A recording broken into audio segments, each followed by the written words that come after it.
Thank you for having me here today. I'm excited to, one, to be a sponsor of this great conversation, but to also give you some opening remarks. First, a very shameless plug. Raise your hand if you're on Twitter. All right, so my staff, my communications director, said that I have to urge you to follow me on Twitter. Hashtag Orson GLI. I've also been asked if there's a hashtag for this event. Hector? Beyond Bootstraps. So I can multitask, so as I am reading my speech, I'm going to look for tweets too. So I'm still young enough to do that, I think. We'll see. You also saw by my bio that I am a banana slug. My bio does not say that my wife is a bear. She graduated from Cal. We have 3 kids who I guess are half slug and half bear, which I guess means they're pretty weird looking, right? So don't tell my wife I said that, she'll kill me. And third, one thing I wanted to share, which I'm really excited about, is that you might finally see Latinos driving Teslas in 2017. Who saw that, right? The new Tesla is gonna come out late 2017, will be the same price as a Honda Accord. I see a lot of Latinos in my neighborhood. I live in the Fruitvale driving Honda Accords. There's no reason why they're not gonna want this beautiful Tesla. And I did go on this morning and reserve mine. It'd probably take like 3 years because the wait list like blew up overnight. But revolutionary, you know, it's happening, right? We're gonna be part of this great tech movement. So with that, thank you again for inviting me to talk today. Clearly, I'm a different type of speaker from what you expect, right? I'm not Elon Musk, you know, I'm not at a tech company.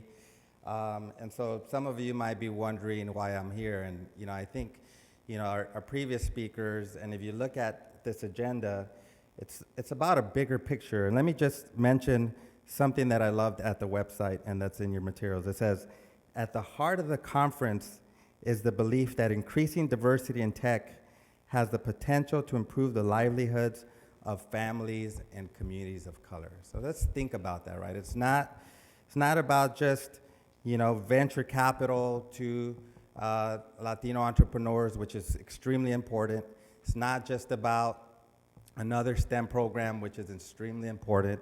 It's about this bigger picture and our overall relationship to tech and what it means for the growing health of the Latino community in California. If you can just imagine right now, who has stepped into a kindergarten classroom in California in the last 6 months?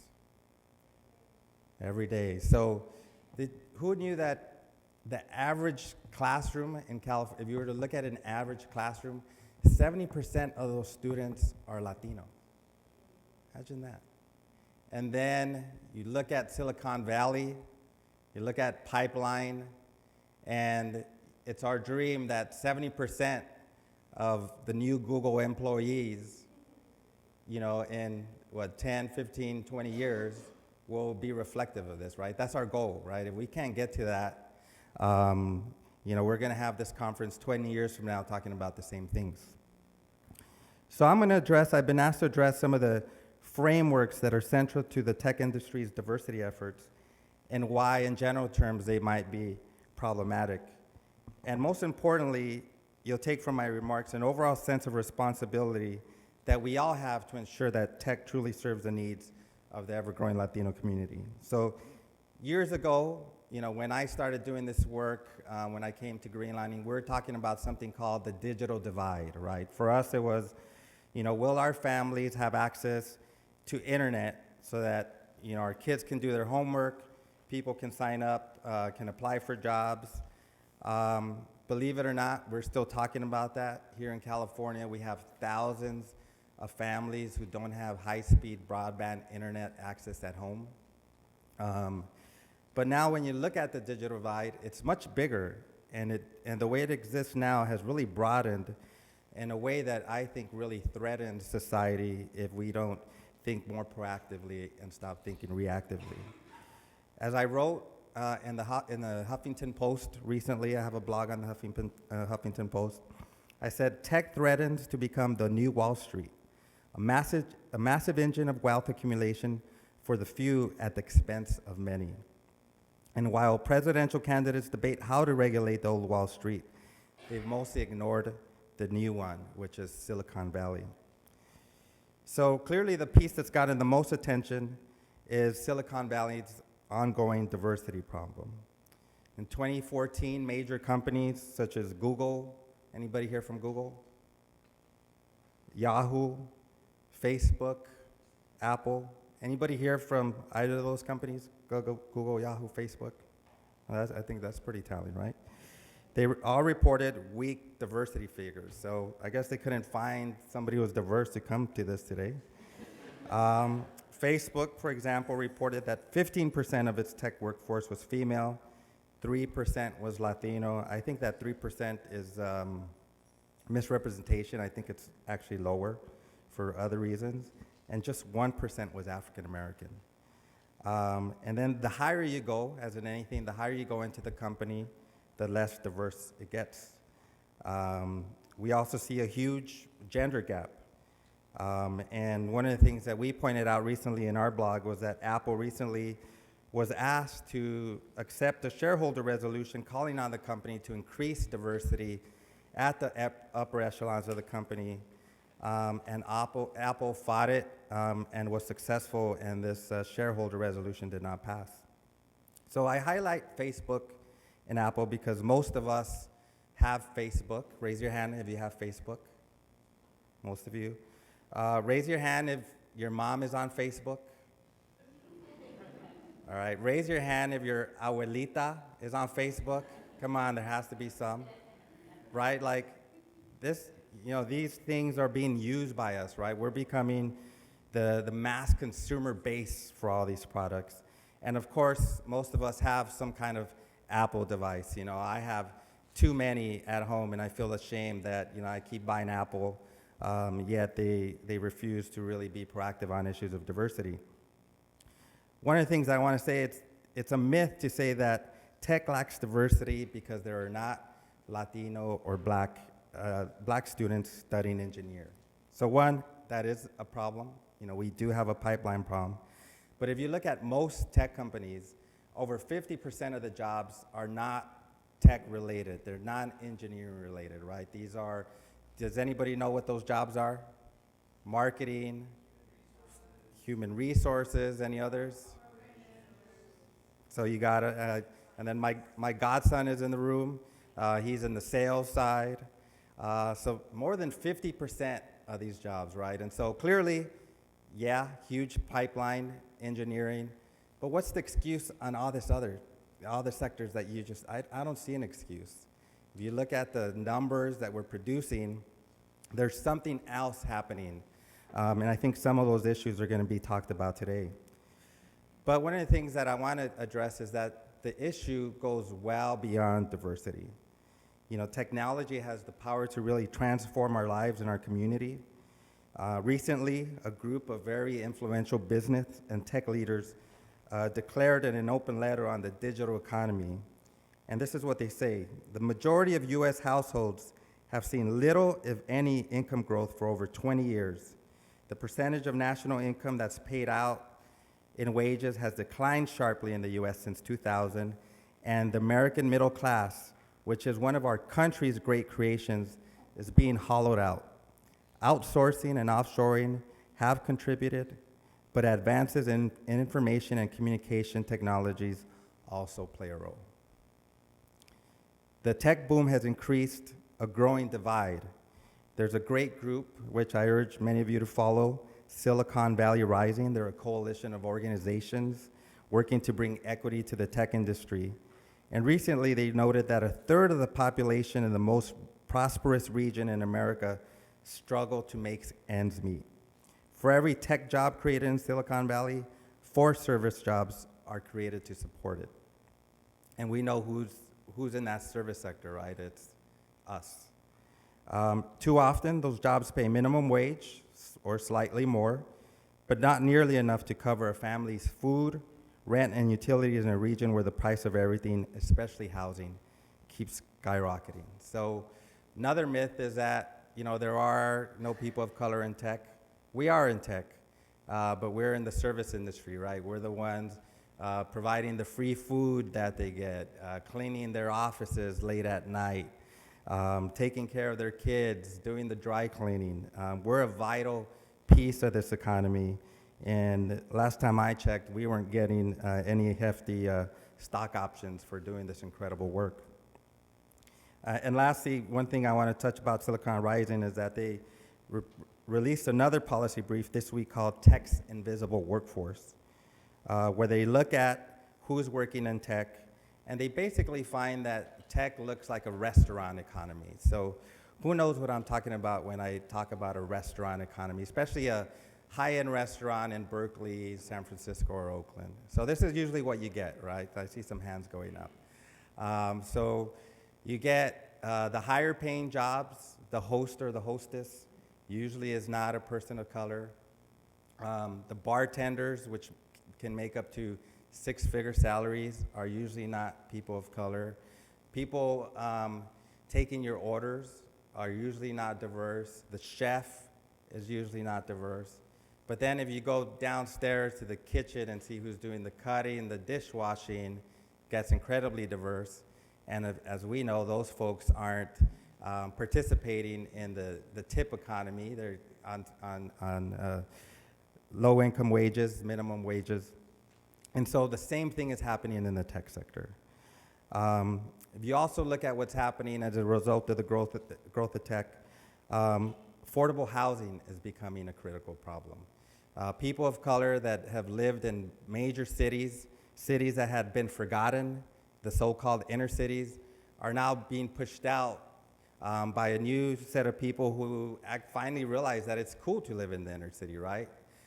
You go to places like the Mission District, people from there are in shock to what's happening in that community.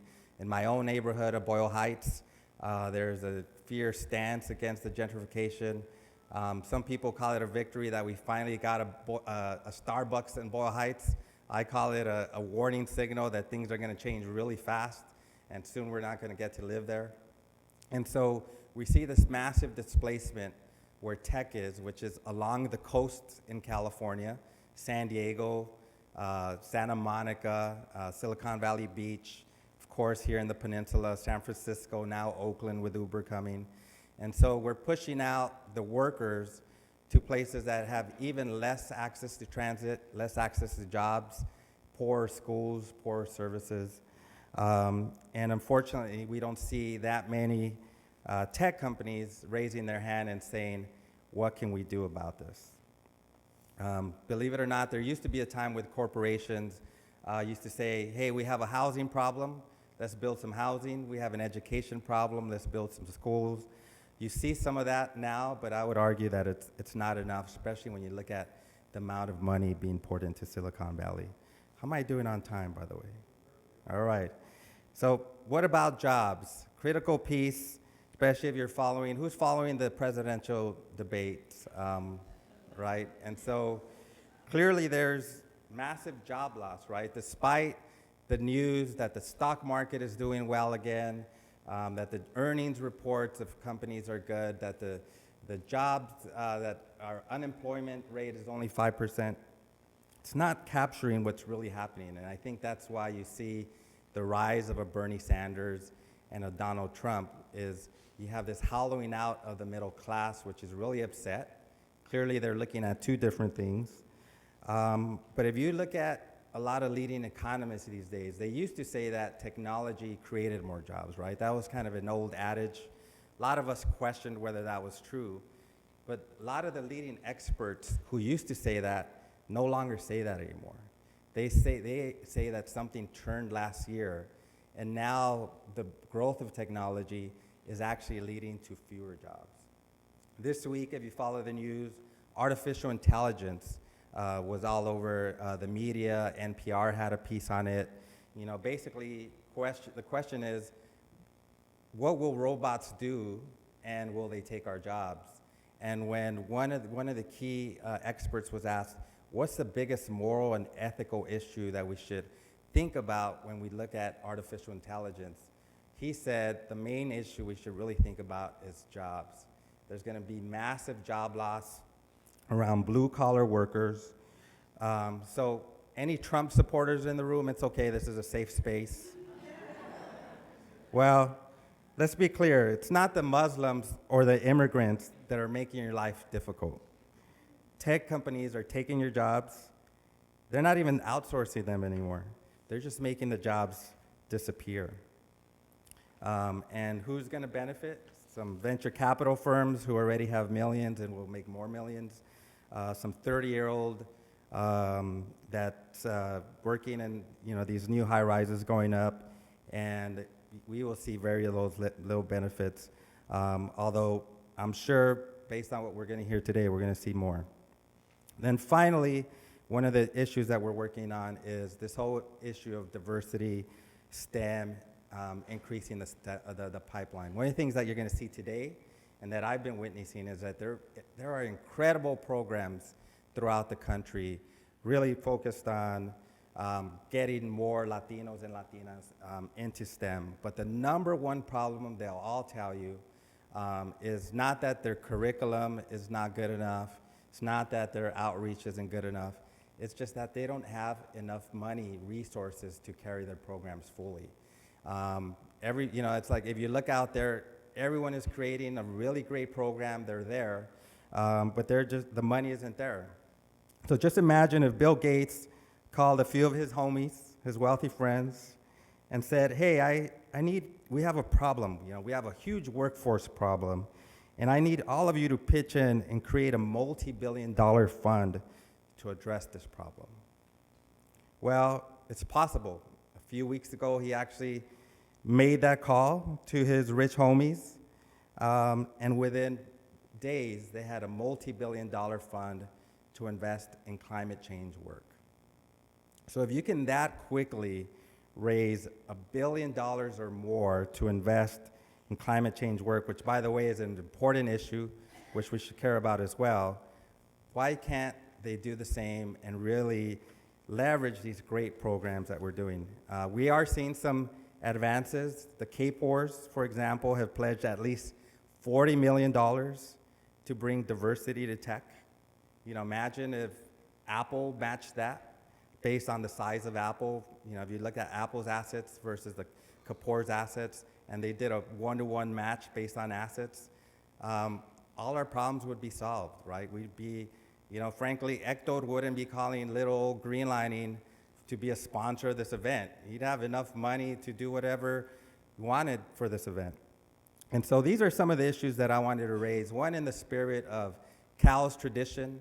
Cal has always been has a student body that asks questions, doesn't just go to the status quo, and has this diversity of activism. So I'll leave you with a few tips and calls to action based on, one, your love of tech, interest in tech, and also this activism, which is important if tech is truly to serve all Latino families. So I'm going to leave you with 4 quick points. So who here uses Lyft or Uber to get around? See most hands, I do too. So next time you call a Lyft or an Uber, think about what you can do to ensure that those drivers are earning a living wage with benefits, right? Majority of the drivers, Uber is proud to say that over 50% of their drivers in the United States are people of color. That's great. Now let's make sure that those folks can actually live in San Francisco, in Oakland, and Berkeley, and do so with dignity and respect. Here's a second one. Next time you book a hotel, apartment, or a house on Airbnb, ask your host if they pay benefits and a living wage to the people who clean that house or apartment. Simple question. Third, next time you go to that Apple store, call the manager and say, "Hey, I'm really interested in buying a whole bunch of laptops for my students. Can you tell me what your diversity data is?" And he or she will say, "That's a good question. Let me go find out." And then just go around and keep shopping because they're not going to come back to you with an answer. And then finally, the next time you meet an elected official or a politician, ask them what they're doing to hold tech accountable to all these issues. It's not just about flying into Silicon Valley, collecting a check, and ignoring the problem. It's about really working with students like you, and professors like you, to really come up with some solutions. With that, I'll leave you. Enjoy your day, and thank you for having me.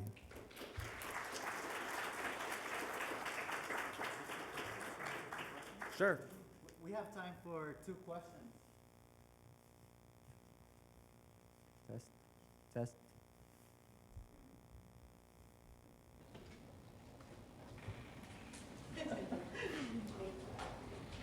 Thank you so much for your words. It's really encouraging to be here today. My name is Claudia Von Bacano, and I'm the project director of Digital Humanities at Berkeley.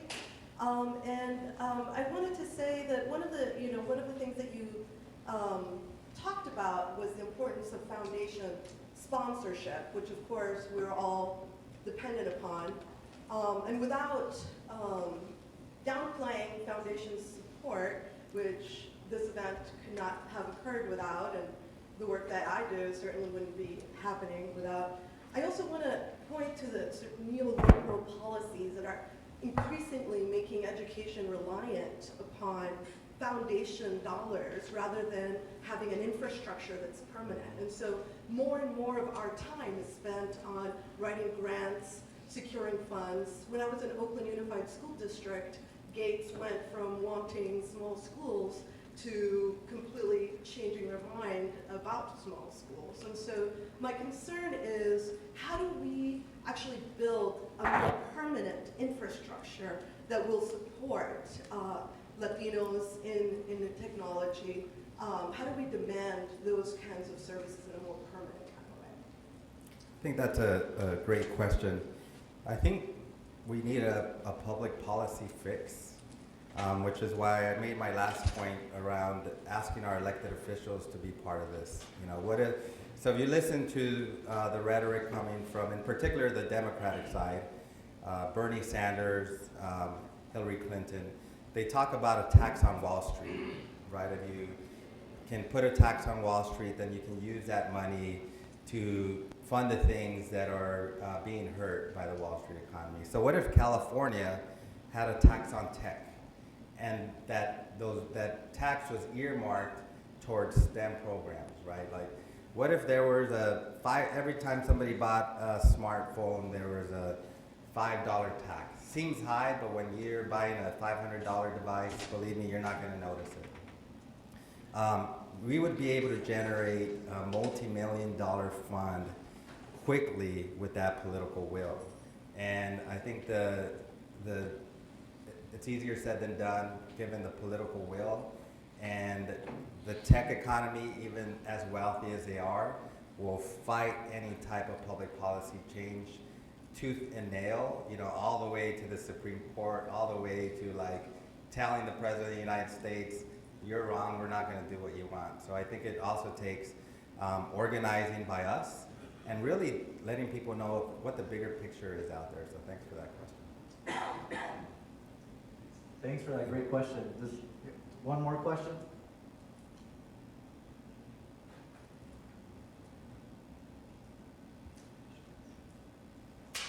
That's good, because we're trying to be the first Latino conference ever to stay on time. So we're gonna there we go. we have a Thank you.